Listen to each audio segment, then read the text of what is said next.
Praise lord. ప్రభునందు ప్రియమైనటువంటి దేవుని పిల్లలకు ప్రభు అయిన యేసుక్రీస్తు వారి నామములో వందనాలు, శుభాలు మీకు తెలియపరుస్తున్న పిల్లలు.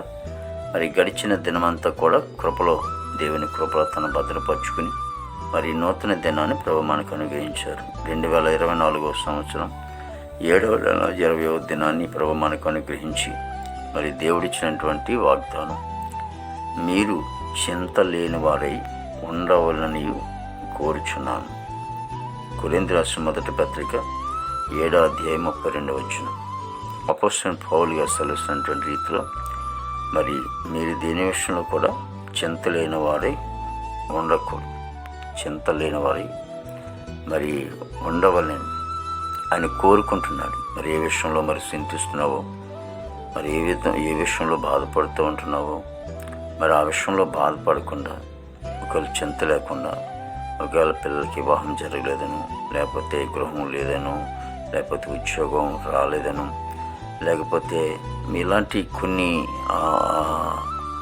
అవసరాలను బట్టి మరి చింతిస్తూ ఉంటున్నప్పుడు మరి దేవుని వాక్యం ఉంటుంది, చింత యావస్తు నా మీద వేయండి, దేవుని సన్నిధిలో ప్రార్థించండి. కానీ పౌలు గారు అంటున్నారు, మీరు చింత నెల వారై ఉండవలని కోరుచున్నాను అంటున్నాడు.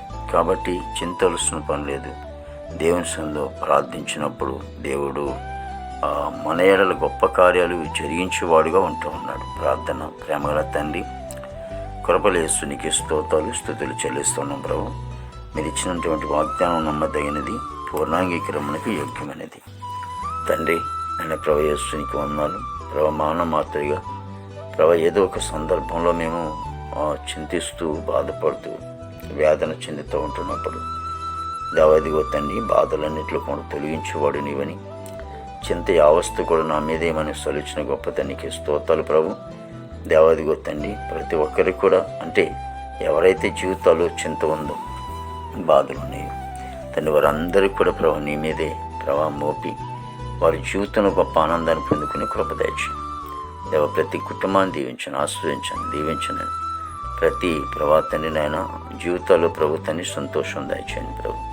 దేవదిగో తండ్రి, యవన బిడ్డలందరినీ కూడా రక్షించుకోండి ప్రభు. యవన కాలంలో తండ్రి ప్రభా, నన్ను నరుడి కాడు మొయిటి ఎంతో మేలన్న ప్రభు. ఓ తండ్రి ప్రభా, యేసోపుని దీవించిన తండ్రి, యెషాకుని దీవించిన ఆయన బిడ్డల ప్రభావ, మరి నేను యవన బిడ్డలందరినీ కూడా దీవించిన తండ్రి.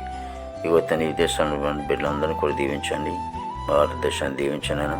ఇగో తండ్రి పనికి వెళ్ళే బిడ్డలకు మంచి ఆరోగ్యంతో నింపండి, చదువుకునే బిడ్డలకు మంచి జ్ఞానం చేయండి, పెంచండి. ఉద్యోగులు లేని వారికి ఉద్యోగాలు దయచేయండి తండ్రి. రక్షణ లేని వారికి రక్షణ దయచేయండి తండ్రి. ముఖ్యంగా తండ్రి ప్రభు, ఎంతోమంది రక్షణ లేక బాధపడుతూ ఉన్నారు, వాళ్ళకి రక్షణ దయచేయండి తండ్రి. దేవాదిగా నిత్య జీవానికి అయా మార్గదర్శిగా ఈ లోకానికి వచ్చిన గొప్ప తండ్రి, నీ వైపు చూసి వాళ్ళు రక్షణ పడే కృప దయచేయండి తండ్రి. దేవానికి వందలు తండ్రి ప్రభు. పాడి పంట మీరు ఆశీర్వదించండి, దీవించినాను అయ్యా. ఇదిగో తండ్రి ప్రభా, మరి హాస్పిటల్ రోగిని స్వస్థపరచండి, జైలు ఉన్న బిడ్డలకు విడుదల చేయండి, వివాహం లేని బిడ్డలకి వివాహం తెచ్చండి, గర్భఫలం లేని వారికి గర్భం తెచ్చండి, గర్భిణీ సుఖమైన కాలం తెచ్చండి. ఎస్ఐనికి వందలు. ఈ దినమంతా కూడా ప్రభు మీ కృపావాసాలను భద్రపరిచి ప్రతి సేవకులను కుటుంబాలు దీవించండి, వారి బిడ్డలను దీవించండి, వారి పరిచయం మీరు ఆస్వాదించి నూతన మందిరాలు కట్టబడి అయా ఇదిగో తండ్రి ప్రభా, నీ సువార్త ఆటంకపరుస్తున్న ప్రతి ఒక్కరిని కూడా రక్షించి కాపాడవచ్చుందని యేసుక్రీస్తు వారి నామములో అడిగినాం తండ్రి. ఆమేన్, ఆమేన్, ఆమేన్.